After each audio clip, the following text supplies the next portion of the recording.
Coco Gauff's controversial LGBT comments ignite worldwide outrage. Fire what she really meant. It was supposed to be just another post-match press conference. The Shanghai skyline glittered outside. Cameras flashed in attire but smiling. Coco Gauff sat behind a table draped with tournament banners. She had just won a grueling 3-set semifinal. The kind of match that tested not only her athleticism but her spirit. But the real battle that day wouldn't be fought on the court. It would be waged online, across continents and in the hearts of millions. A journalist, perhaps seeking a headline, asked her a question that felt harmless at first. Coco, tennis has become a lot more open about diversity and LGBT representation lately.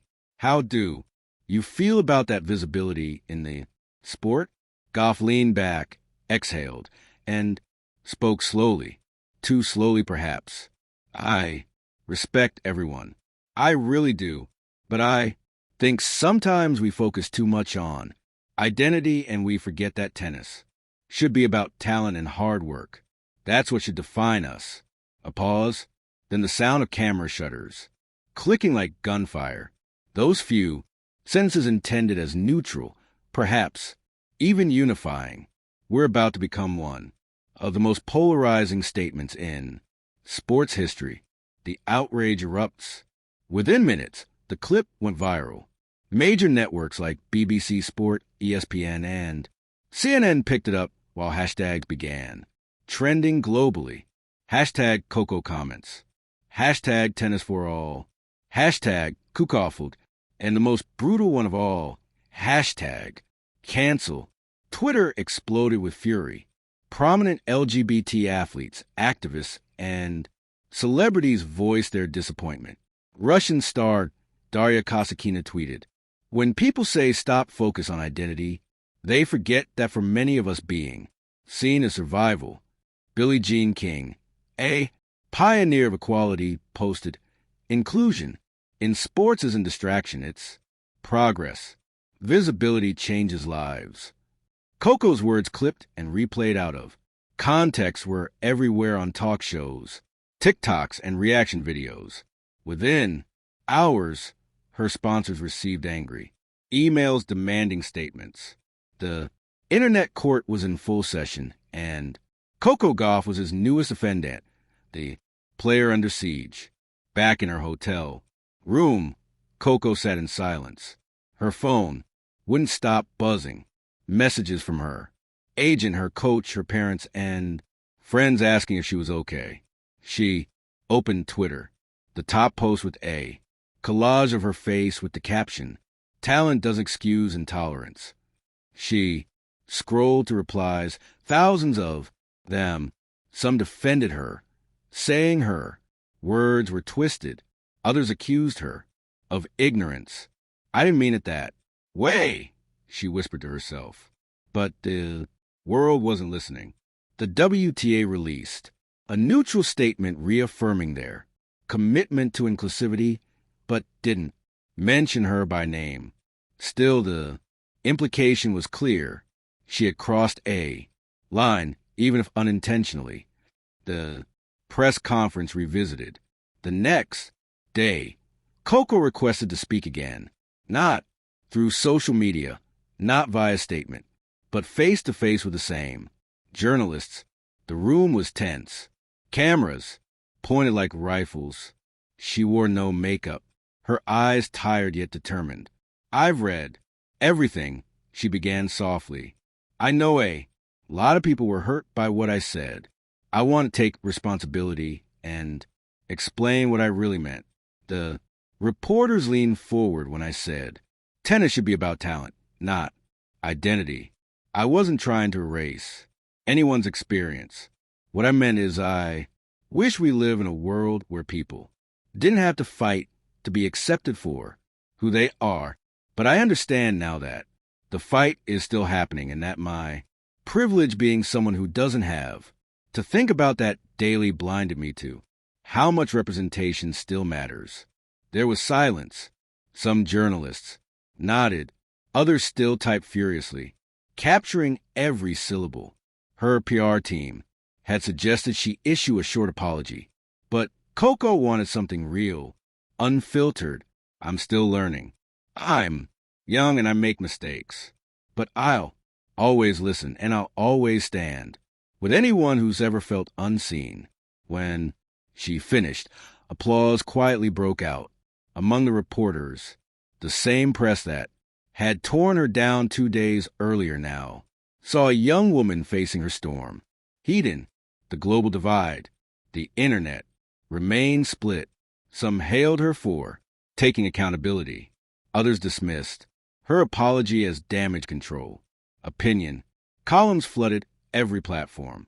The New York Times wrote, Gauff represents a generation learning in public where every sentence is dissected, every pause politicized. The Guardian countered her apology sincere, but sincerity doesn't erase the harm caused by careless words.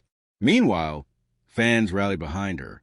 TikTok edits of her speech went viral under the hashtag "We Forgive Coco," while athletes like Naomi Osaka and Rafael Nadal posted messages of empathy. Osaka wrote, "Growth doesn't happen in silence. It happens when we fall. Listen and rise." Again, the deep reflection. Coco took a brief break from the tour, skipping the following tournament to focus on herself. In an emotional Instagram live session, she spoke candidly to her followers.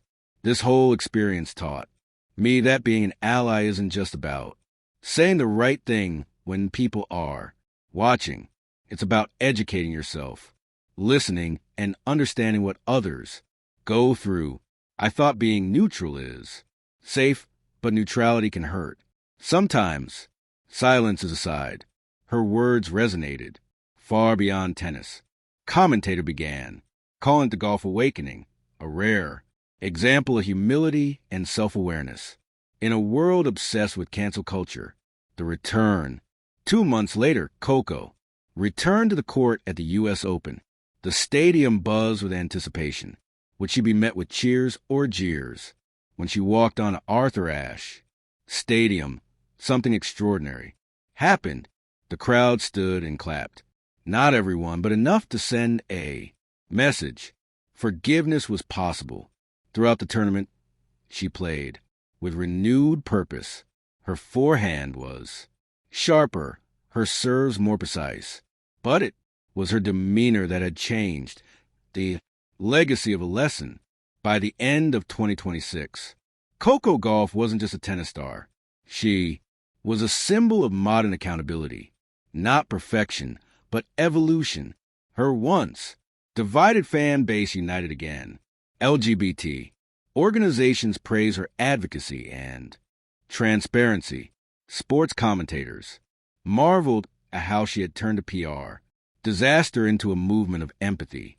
When she was asked years later in an interview what she learned from that period, she smiled softly that you can't love the game without loving the people who play it, all of them, and that growth hurts, but it's worth it. Sunrise, epilogue, the power of rebuilding in a world addicted to outrage. Coco Gauff's story became a quiet blueprint for what redemption can look like. She didn't hide. She didn't deflect. She listened, reflected, and rebuilt herself, not as a flawless idol, but as a human being, willing to learn. Her journey reminded fans and critics alike that athletes are not just performers. They are reflections of our own imperfections and potential. The controversy that once threatened to end her career instead became the foundation of her legacy. A testament to the idea that forgiveness isn't weakness and change isn't surrender. As one commentator beautifully put it, Coco Gauff showed us that real strength isn't in the serve. It's in the soul that learns to serve others. And perhaps in the end, that's what she really meant all along. Thank you for watching. Please don't forget to hit the subscribe button, like and share. Till next,